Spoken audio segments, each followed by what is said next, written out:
ACES is a crocodile rescue and research organization. So we're primarily based on the island of San Pedro, but we go countrywide to respond and deal with nuisance or problematic calls. So some of the times we need to relocate the crocodiles. In rare, worst case scenarios, they need placing in captivity. A lot of what we do is education. A lot of the calls we respond to, no action needs to be taken. It's just a case of educating people on how to coexist with these animals. Why is it so important to rescue the crocodiles? Well, they're an apex predator. They're such an important part of the ecosystem, as all apex predators are. It doesn't matter whether you're talking about a jaguar or a crocodile or a wolf or a bear. All apex predators have a role in the environment, and Mother Nature has created this delicate balance. You take any apex predator out of the environment, everything gets out of whack. You know, it's a domino effect all the way down the food chain throughout the entire ecosystem. On top of the fact they're just cool animals. I mean, they're such fascinating animals. People have no idea. And that's one of the reasons we love doing these tours. It's not just the funding it provides us, but people leave our boat with a new appreciation for crocodiles and a better understanding of these magnificent animals. On our nighttime tour, our main goal for the guests aboard the boat is education. On our end, we're hoping that we can catch a small crocodile or two. It doesn't happen every time. Sometimes it does, sometimes it doesn't. The reason we're doing this is not for people's entertainment aboard the boat. It's because the species, the American crocodile, in Belize, it's critically endangered. They're losing their habitat. So we're always doing an ongoing population and distribution survey. Anytime we can get our hands on a crocodile and we can measure it and tag it and add it to our data count, we try to. I mean, this is what me and my girlfriend do on our nights off. We go by golf cart and we hit the places that we can't hit by boat. But for the people that come aboard, our main goal is to educate them and get them a better understanding of the animals that are here. We are going to a tour where we will see crocodiles and learn a lot of cool stuff about crocodiles. The American Crocodile Education Sanctuary. Do you guys know anything about who we are and what we do, or did you just find us somehow and think the crocodile tour sounded like a good idea? If you have any questions about crocodiles or alligators or caiman or any of this ecosystem, just shout them out, please. I love questions. Right here when he... Yeah, he's like...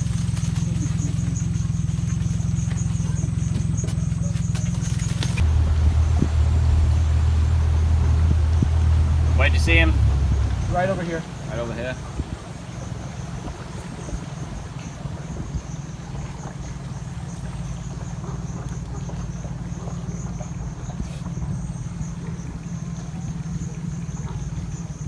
The flashlight, their eyes glow.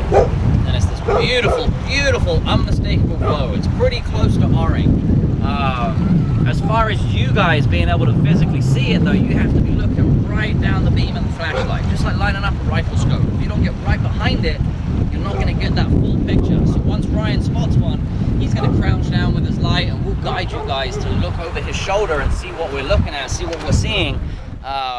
And then once everybody's seen the crocodile's eyes so they know what we're looking at, we'll then try and approach the crocodile and try and get an estimate on size and see if it is something we want to try and get our hands on or not, depending on how that crocodile's behaving or how big he is. Because some you just don't want to mess with from the boat.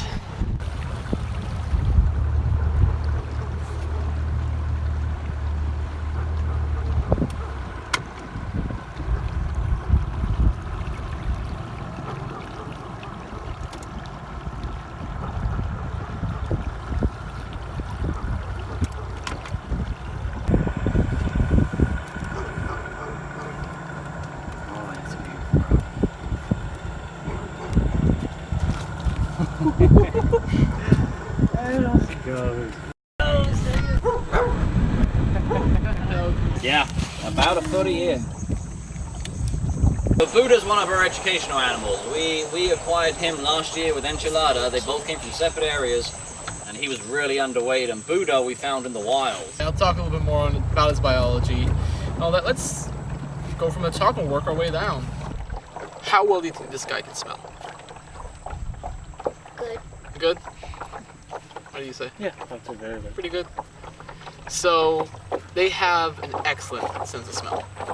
If the winds are right, they could probably smell a rotting carcass from about 4 miles away. Oh wow. Yeah, so they have excellent sense of smell. Chris was talking about the eyesight a little bit earlier ago. However, specifically on how well they can see, it's going to depend on a few factors. Is it daytime? Is it nighttime? Are they above water or underwater? So let's say it's daytime above water. How well do you think he can see? Good. Good? Good? Good? Daytime? Pretty good? Daytime, yeah. Daytime. I'm gonna say not so good. Not so good? Me neither.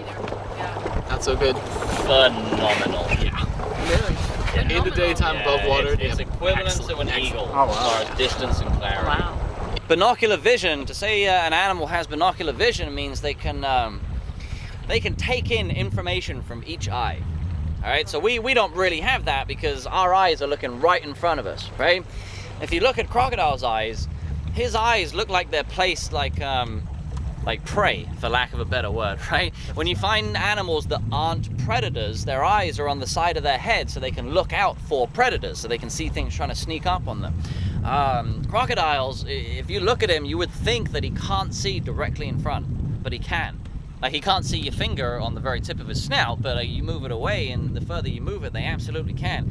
But because of the placement of their eyes, they have a really wide field of view that they can see around them. And that binocular vision, they're able to process information from each eye, right? And understand it individually and put together a complete picture from that massive field of view that they're seeing.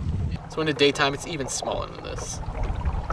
That's why they don't close their eyes when we're shining a big light in it, right? If I'm sitting here with my light in your face, you're gonna be like, it's bloody annoying. But they just block out that light that they don't need. It doesn't do them any damage, any harm. And yeah, like Ryan said, when they're out in direct sunlight in the middle of the day, Each one of the scales is this tiny black dot. See those?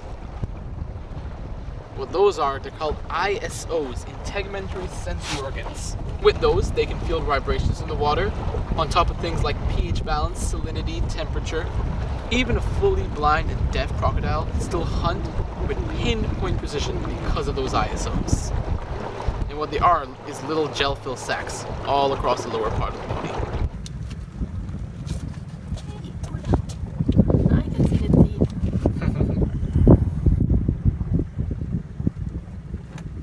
so he's actually got healthier teeth than what we find in the wild. The ones we find in the wild, you can see he's starting to get whiteness to his teeth. He still has a little bit of gray, but he's starting to get whiteness to it. We rarely see crocodiles with white teeth in the wild. There's something in the water. We think it's aluminum in the water is stopping them from absorbing their calcium. Are they born with teeth? They are, but they don't have any bite strength when they're born. Their bite is very weak and their teeth are very, very small. We were hatching some at home a few years ago, and when one of them was coming out of the egg, he bit me right here between my finger and my thumb, and he was biting as hard as he could, and he was shaking his head because he thought he's a big bad crocodile. When he let go, there was just a couple of little imprints. Didn't even break the skin. They're just so tiny. You wouldn't believe the size of hatchlings. You wouldn't believe how small they are.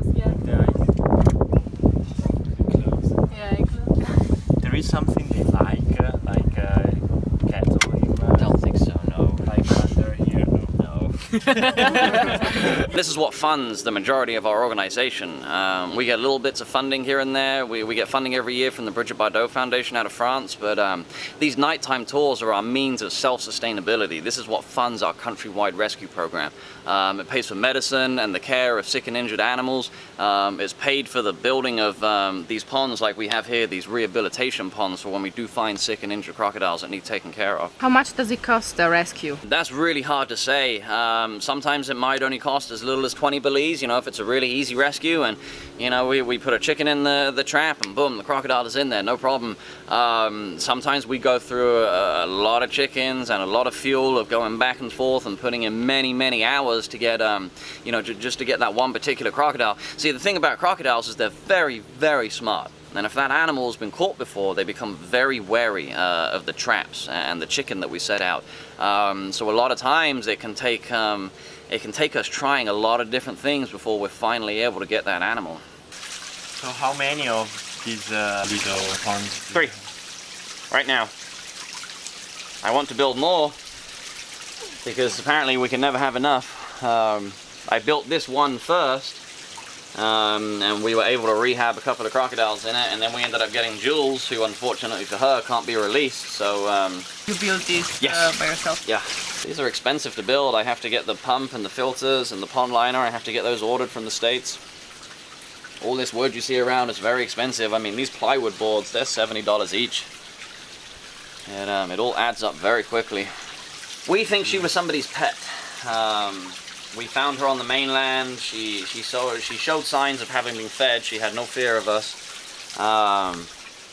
You can always tell a fed crocodile because you splash the water with chicken and they come running right to you. And she came like that, right to our feet.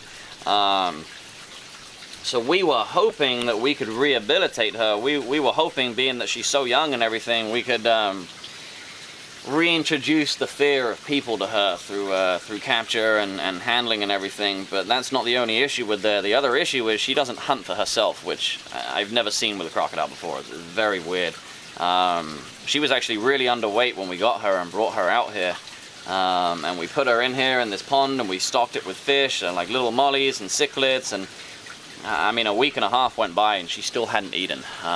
So we were obviously concerned about her weight, so I threw chicken down there and boom, she was right on it. And anytime we put food here on the side, like I thought maybe she didn't like the fish, so we fished one of the fish out, and man, just as we were fishing it out, she's coming for it. So we put it down here on the bank and boom, she's straight for it. So she's got no problem eating the fish. She just does not hunt for herself. She won't hunt for herself, and we keep trying. You know, we'll go for weeks without giving her something, hoping that she'll hunt for herself, and she just doesn't. The closest she comes to hunting for herself is if we drop something in the water next to her, and she'll grab it. Like we did yesterday, Christina threw some crabs in here, and one landed next to her face, and she was right on it. But we'll sit here and watch her. You know, we'll come out in the daytime and just sit and watch her, and you'll see the fish swimming past her and swimming next to her head, and she just won't hunt for herself. I've never seen anything like it. So we assume she was taken as a hatchling, as a baby, so she never learned to hunt. She's always been fed. So it's really unfortunate. It really bummed us out that we were going to have to keep her because she's such a young croc. You know, she's only just a sub-adult. She's not even sexually mature yet, so it's really unfortunate she's going to have to stay in captivity. But one thing we'd really love to do, and we've been wanting to do for years here on the island, is build a full sanctuary here on the island. You know, we have a couple of locations on the mainland where we can put crocodiles in captivity when necessary. But we would really love to have one out here on the island. You know, we have this little mini one here in our yard, but we'd like to get at least an acre of land that we can build, you know, some really big, decent-sized ponds for the animals that can't be in the wild anymore for whatever reason. But we're struggling coming up with the money. Land on the island is very expensive. You know, this is a big tourism place, and yeah, the prices keep going up. If we had a sanctuary, man, it would open up a lot of doors for us and what we do as far as our research and our rescues. Because this is such a big tourism place, I don't want this to come across wrong, but it's a place we could make a lot of money with the tourism by bringing tourists in to educate them on the crocodiles in a safe environment. And with that money, we'd be able to expand and have more room for you know, the breeding program of this critically endangered species. We'd be able to have a vet on standby and x-ray machines and all these little things that we're missing but make a huge difference in our conservation work. So once we've caught the crocodiles, the first thing we do is a health assessment, a visual and physical health assessment across the body of the animal with anything we can visually see. We look for any wounds, any injuries. Then we take measurements across the body. There's 5 different types of measurements we take, and then we check to see if that animal has a tag in him or not, or her.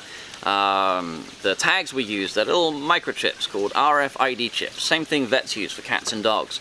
So we check to see, we have a little scanner like a barcode reader, and we check to see if that crocodile's been caught before, and then we can look up that crocodile's data. We can see when we last caught that, where we last caught it, and why we caught it. Was it a nuisance animal? Was it underneath somebody's house? Was it eating pets?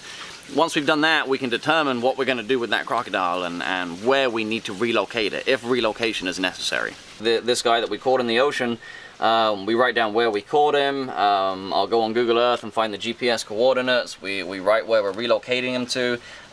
Then we write any health notes. Once we've done all these health notes, we then take a series of measurements and check the microchip. These are the microchips right here. This is what the microchips come in. They come in their own individual needle like this. And inside here is a little microchip about the size of a grain of rice, all with an individual identification number. So when we catch a crocodile, this is our little scanner. We run this scanner over the crocodile's tail, and then it gives us an individual identification. Oh, for her at least. See that? Did you get that on film? Yeah. What's she do? She snapped. Really? Yeah.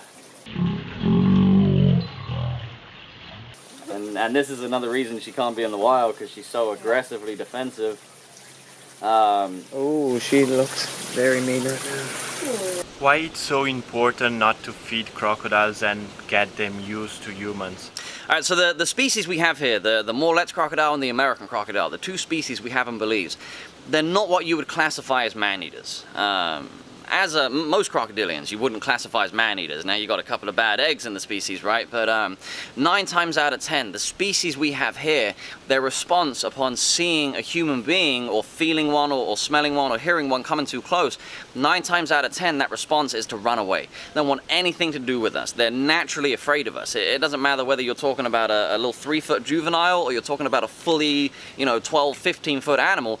Their response is to run away. Now when you feed crocodiles, or you feed any animal, any wildlife, whether it's a little mouse or a shark or whatever, you take away that natural fear of human beings. You teach them that people equal food, and they associate people with food. Now, yeah, you do that to a little 3-foot crocodile, whoop-de-doo, right? But what about when that animal is 12 feet, or 10 feet, or 15 feet? Now, they get to a point they don't care if you have food or you are food, and that's how attacks happen. Now, thankfully, they don't happen a lot, but one attack is too many, and those can all be avoided by people not feeding the crocodiles either directly or indirectly. My name's Christina, and I've been working with ACES for about 1.5 years now. I came down to Belize from Colorado, originally from Colorado, to open up a skydiving center, and while I was down here I wanted to do something good for the island, and I met Chris, and he taught me about crocodiles. I basically begged him to let me do something, let me enter data. I just want to do something good for the organization. And the first experience was him telling me to jump on the back of a 9.5-foot crocodile that we were relocating to the sanctuary, transporting to the sanctuary, and that was Jaws. And from that moment I was hooked. And at first I was hooked on the adrenaline, as pretty to be expected. But then after that you start to learn more about the animal and how fascinating they are. They just never cease to amaze you, and every day I just enjoy learning more and more and more about them now. So this is Kieran. Kieran's been here with us for 3 weeks, volunteering and learning. He's been here doing our internship program. He's come all the way from Ireland. He has a fascination with crocodiles and reptiles. So he's been here learning all about them with us. I'm sure he can tell you more about that, so I'll let him tell you. Yeah, I mean, I've volunteered in a few places before. I've always had a passion for wildlife, conservation, and that's how I came across ACES here, Chris and Christina. And yeah, 3 weeks, I have a few cuts, a few bruises, but other than that I've nothing but incredible experiences with these guys. They've really one of the best internships I've ever done. It's just full hands-on. Chris has trusted me with so much, maybe a little too much, but the experience has been just absolutely incredible. The work they do here, I mean, I came for the crocodiles. I've always watched Steve Irwin when I was a little kid, you know, seeing jumping on the crocodile, the adrenaline of it all, the situation. But you come here and they don't just give you that, they show you, they bring you into their home, you get to know them as people, you get to see every aspect of it. They've brought me, like Chris has trusted me to go to schools, give presentations to children. He's taught me so much that I feel confident standing up you know, with 30 little kids, and you know, they're brilliant. They love everything you say, you know, they're all open ears. And yeah, so I've been doing that. I've been giving tours. I've been in, you know, it's not always pretty. We've been in some pretty nasty enough places, setting up traps, getting cuts and that, but it's all been just, the whole experience as a whole has been incredible. How many crocs did you get when you were here? Well, let me think. We went to the mainland and we got 5. Okay, 5. We got 5 crocodiles there. Well, he got mostly him, but I assisted. I'm moral support, and when he screams at me, Kieran, grab a rope, I grab a rope. And then you guys saw the sparkles there. Yeah. That was a recent enough one. And then we have actually a rehab croc here, a little 2.5 footer. That was my first wild crocodile I captured, which was an awesome experience.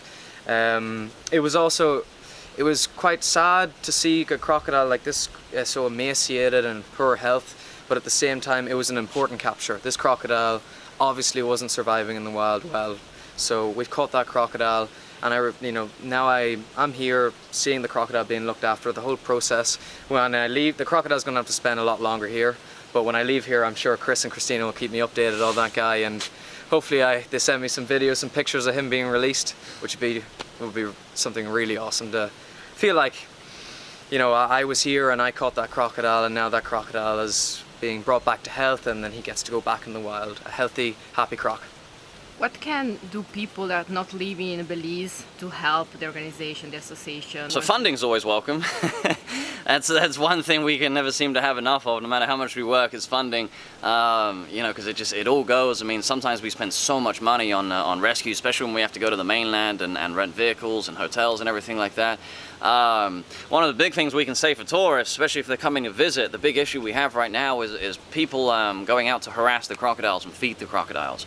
That's the biggest thing that people can do that don't live here, that come and visit the island and come visit us, is you want to go out and see crocodiles, we understand that, but don't harass them, don't do anything to try and attract them and bring them to you, just observe them in their natural habitat. So if you guys are interested in finding out more about our organization or looking to donate, hopefully, you can go to our website, which is AmericanCrocodileSanctuary.org.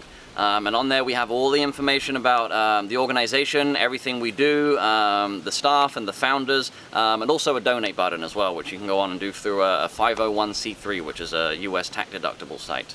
Thank you so much to Chris, Christina, and Kieran. It was an amazing experience to be here with them and to learn a lot about crocodiles.